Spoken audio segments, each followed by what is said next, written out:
Hola,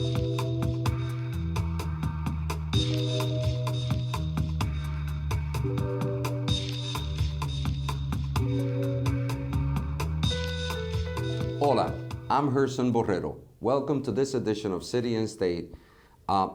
We have today a person who is actually making news for the right reasons and is on game, on point to what her title as Public Advocate of New York City calls for. Her name is Tish James. Everybody knows her. Her phone went off. She's so busy. She's got two phones. By the way, you're not going to get into trouble. First of all, welcome. Thank you. Hola. Hola, ¿cómo estás? Muy bien, ¿y tú? There you go. You're getting, you know, you're just making a point before we started this interview, and I think that I'm going to bring it back to the point that you said, when people try to learn another language, not just Spanish, they should be careful and so that they don't. So you're doing it a different way. You're telling me that your staff helps you with small sentences to be able to do that. Why is it important not to be offensive to the? So I don't want to be offensive to anyone, but I particularly don't want to be offensive to the Latino community, and I don't want to butcher their language, which is absolutely beautiful. And as I travel, I would like to learn how to speak another language, Spanish in particular, for my own purposes, because I believe the educational process is a continuum, and it's part of my growth and my development. Well said. Today, school's open in New York City. Yeah. Once you leave here, you have a meeting. There'll be a press opportunity. You're going to be with the Chancellor, Carmen Farina.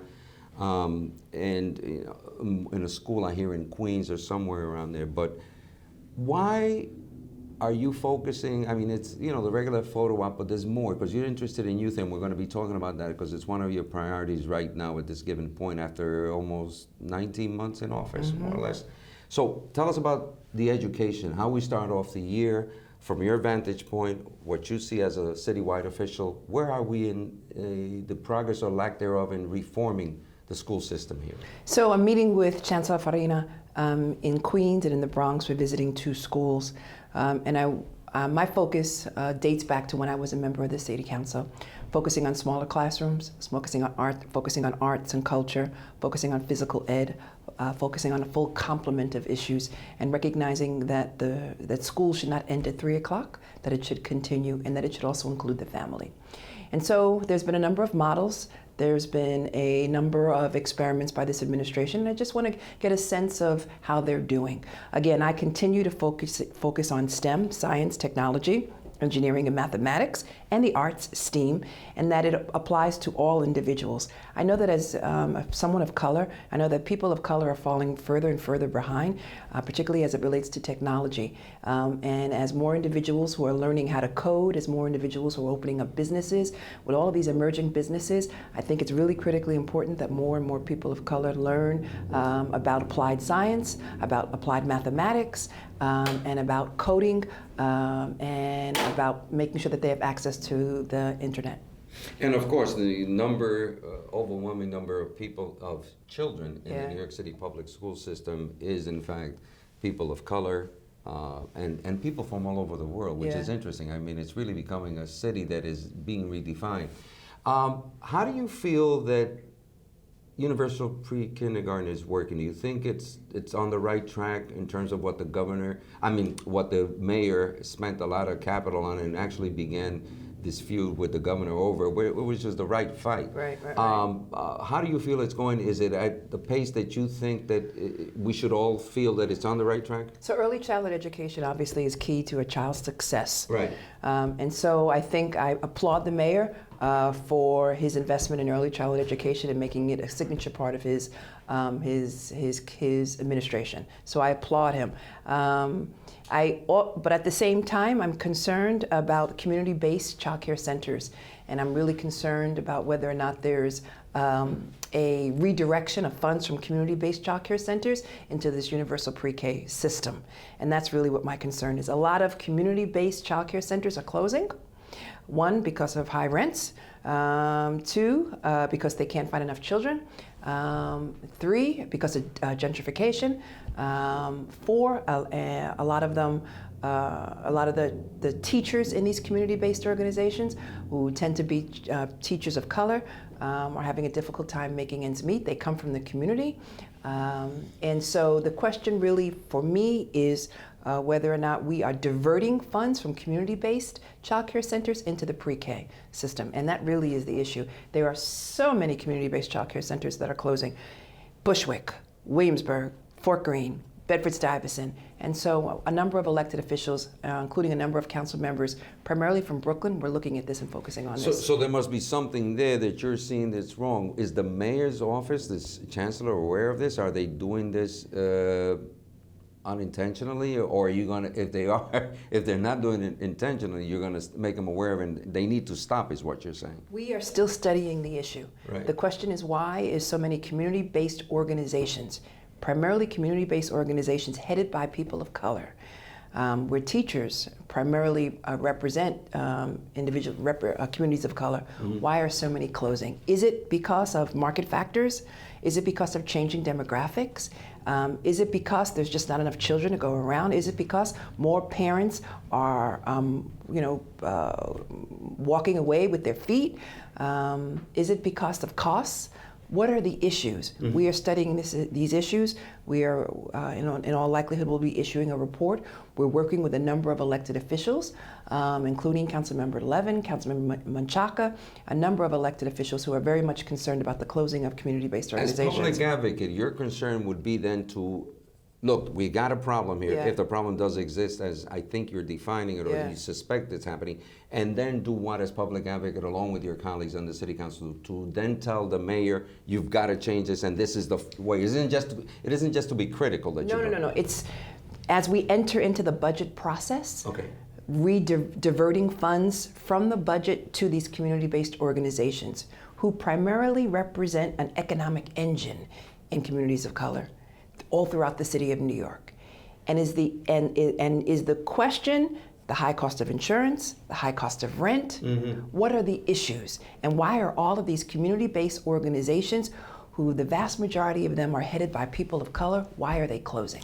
This should be a no-brainer. I just want to move on to the youth, but this should be a no-brainer for a mayor who comes out of the city council, as you do as public, and you have colleagues that you work alongside with. So you guys should be able to just go at this and correct it. That's why I'm so happy that I preside over the city council. I preside over the city council, one, because I love seeing my former members and my friends in the city council, but also because I get information from them. And so before the city council, we just talk about local issues. And one of the things that we are noticing is that community-based organizations of color in particular are closing all throughout the city, and the question is why? We're over the summer now. Usually there's a tendency to have problems with youth. There is those that argue that most of the crime is committed by youth, and it's because of certain things. We were all young at one point, and we did stupid things sometimes, crazy things. Your concern for youth, and I know that you've been doing things in your office, especially the lack of jobs for summer, lack of jobs during the year. There's the housing crises, living in shelters. Yeah. Can you give me a sense of where Letitia James as public advocate is and what your office is doing to try to remedy this or correct it? So just to give you an example, in my former council district, there was a drive-by shooting right behind my house. I live in Clinton Hill, Fort Greene. We had a number of shootings over the summer. We had one, like I said, a drive-by shooting right around the corner from my home. We had a shooting right near Lafayette Gardens. We had a number of shootings around Ingersoll. I held a town hall meeting in my community because I wanted to know why individuals were not responding to this increase in violence.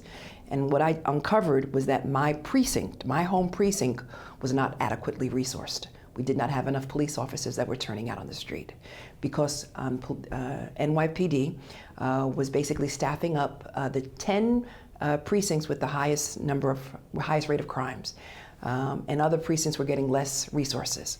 And my precinct, the 88th precinct, was number 11, and so we did not have enough officers, and we did not have enough cars being turned out at night. So when I discovered all of this, I decided to hold a town hall meeting and bring this to the attention of Commissioner Bratton. As a result of my efforts, we've increased person power at the 88th Precinct. In addition to that, we're getting an executive officer. I say all of that to say, we also uncovered at that town hall meeting that a lot of the crime in New York City is related to gangs. And small numbers of individuals are committing the vast majority of the crime. And so our focus should be more on crime. Our focus should be embedding police officers, for instance, in public housing, where they once had offices. PSAs were once located in public housing. Why are PSAs not in public housing? Why are we not embedding police officers within public housing? Why are we not flooding the streets with more lights? Recently, as the sad, we just came from the Caribbean Day Parade, and there was all this violence over the weekend, and an aide to the governor was shot in the head, and I pray for his speedy recovery, him and his family, and for others who lost their lives. What we really should be doing is making sure we have a controlled environment for any Juve celebrations. We should flood the area with lights at night. There should be more police officers, and we should really target and focus on those individuals who are formerly incarcerated and those individuals who are associated with gangs. We also need to work with the community so we can identify tags wherever gang activity is occurring. This shooting of this young man happened in and around Ebbets Field, a neighborhood that I know quite well. And there was gang activity prior to Juve. There was gang activity when I was a member of the city council. I alerted the 71st Precinct, and what we really need to do is identify gang activity before it explodes. These individuals, these small groups of individuals, these gang leaders in gangs took advantage of this mass gathering to unfortunately commit a heinous crime. Tish, this is great that you're speaking on this on your own. It leads me to the question, because of this violence, of this great cultural celebration that should continue to go. But in the last 6 years, as a matter of fact, we're discussing this yesterday here at City and State as we were planning for something else we're doing, and it came up that there have been actual shootings or murders occurred as a result, not of the festival itself, but rather preceding it or following it in terms of that. So if the community, you just said something key, you specifically said this is what must be done. Is the community, the organizer of this massive cultural fun event, celebration, should they step up to the plate? Are they being too lax in cooperating with the police department? Because we know what's happening in the neighborhoods. We know who's who in the hood. We do. And so why not?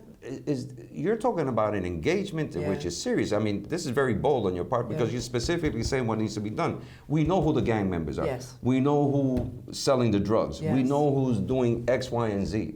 They see it as a business opportunity, but they're messing with the real deal, which is the cultural celebration. There are people that have ownership of that.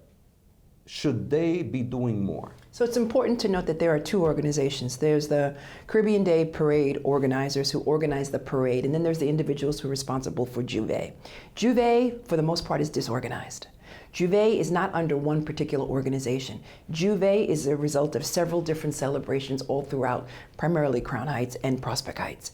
And so I think what we really need to do is organize Juve, and whoever is involved in Juve, if in fact there are any organizers in Juve, we need to get it needs to be in a more controlled environment, and it needs to be obviously supervised by NYPD. It is not currently. It happens at several different intervals and several different corridors within Crown Heights and Prospect Heights. And the Caribbean Day Parade is separate and apart, and the leaders of the Caribbean Day Parade have worked with NYPD and have now embedded NYPD in the mass camps, which has resulted in a reduction of crime related to the Caribbean Day Parade. Juve is the day before, usually in the evenings, in the wee hours of the morning. And that needs to be more controlled, and that needs to be more supervised by NYPD. Should it start with a requisite that who's ever putting it together must have a permit? Should we start with that, a basic thing? Sure, I think there should be permits, and we need to have it in a certain geographical area, as opposed and have NYPD supervise that geographical area, and we need floodlights so that we can make sure that individuals are under supervision, and everything that is done is done under the light. In addition to that, as someone is a city council who was the first city council member to put cameras in public housing, I was the first council member. We need more video cameras on the street, and as you know, was the public advocate who pushed for cameras on police officers as well. Have you spoken to the commissioner in this detail as you're telling us here at City and State right now? So it happened over the weekend. I tend to meet with Commissioner Kelly on a regular basis. Commissioner Bratton. Excuse me, and I meet with Commissioner Kelly as well. But I was book. I see you have. You see the book. That's that. I was looking at the book. That's what it was. I saw that. I saw that. Yeah. I got to get an autographed copy myself. But Commissioner Bratton, I meet with him regularly. I'm going to talk to Commissioner Bratton. But I do know that the Borough President of Brooklyn is convening a meeting with stakeholders. I plan on attending that meeting, and we're going to talk about these issues and more. You work under both. You want to weigh in on Commissioner Bratton versus Commissioner Kelly? Because I know there were a lot of people of your colleagues who were, Kelly was too big. Bratton is the nice guy. So what's your feeling on it? So listen, I don't get into personalities. I really get into policy. I worked with Commissioner Kelly, again, providing cameras in public housing. I was the first council member to do that. He gives me credit for that, and I thank him for that. Do I believe that he was overzealous in stop and frisk? Yes. Is stop and frisk ended? No, it is not. Does it still continue? Yes, it does. Do police officers feel a sense that they're being handcuffed? Yes, they do. Are they engaging in as many? Are they right? Are they right now, because they are under a court monitor, and we're still working out the rules? They are not engaging in aggressive stopping and frisking of individuals. Should we do it consistent with the law? Yes. Do they have an understanding of the law? No. Should they get trained on the law? Yes. Should it be repeated? Yes. Should it be ongoing? Yes. And they need guidance. There is, and I know that you had things to talk about, and we'll have you back on the thing, but this is so, newsworthy. You have the concerns that are in Brooklyn, and your colleagues in the city council and your town halls. Throughout the city, there's a perception, a large part pushed by tabloids in the city and certain media outlets and show hosts and what have you. Is the city really right now at a point that it's becoming dangerous again, or is it all being fed by irresponsible media reports? Let's look at the data. Crime is down, except in the category of homicides. It's up. It's up by 10. So it all depends upon how you want to parse it. The reality is that given the 7 index crimes, we are down, except for the 1 crime of homicide. We're up by 10. You make a determination as to whether or not it's perception or it's reality. Now, is there a perception that there's more homelessness on the street? That's not a perception, that's reality. 56,000 individuals who are homeless in the city of New York, 1/3 of them are children, a significant number of individuals who are living on our street. That is a fact. You Whose can't failure ignore is that? Let me ask you, and I say, so that you have time, this is a conversation, it isn't. Does this administration, talking about Bill de Blasio, who's a colleague, you ran with him, he's a friend. Is there a homeless policy? I don't see it. I see that there's an affordable housing, we're gonna build this, we're gonna build that. Where is the homeless policy? Because, if there is, I don't see where is it? Listen, I had a town hall, I met with some residents last night. I went to a political club in Astoria last night, and they were concerned about homeless. There's a homeless shelter being built 3 homeless shelters being built in Astoria, and obviously they're concerned. The best way to deal with homelessness is to provide someone with a permanent home. Are we building affordable housing fast enough? No. Should we get past all of the bureaucracy? Should we come to some agreement on 421A? We have yet to actually agree on 421A. Have we rezoned areas for proper growth and development? No. There's a lot of, yes, the administration has to take ownership of this issue, but there are policies of the past administration that are partly responsible. The fact is that housing costs have gone up, and it's resulted in the displacement of countless number of individuals. More and more individuals who are suffering from mental illness are living on our streets. The Constitution protects them, but at the same time, we need to provide them assistance, and we need to provide them with some help, and we need to provide them with supportive housing, with much needed caseworkers and mental health specialists. That's what we need, and we need to get on it as soon as possible. But I think the most important issue is we need adults in the room, and we need the governor and the mayor to come together to provide adequate funding for affordable housing and mental illness and homelessness. And all of these recriminations, and you don't want to be in the same room at the same time that I'm in the room, is ridiculous. And as I've said over and over, when two elephants fight, ants get trampled. And the ants in New York City are being trampled as a result of the ego of these two men. You hear that, boy? Little boys, get out of the schoolyard, come into the adult room, and let's have some real conversations, because I agree with you, Public Advocate. I think that it's time for the boys to stop this nonsense and start trampling on the people of New York State, New York City in particular. So on that note, thank you so much for visiting us. Gracias. We'll have you back. Gracias, te veo de nuevo. Good Thank luck. you. Tish James, Public Advocate of New York City, and we'll be back with you next time. See you then. Gerson Borrero for City and State.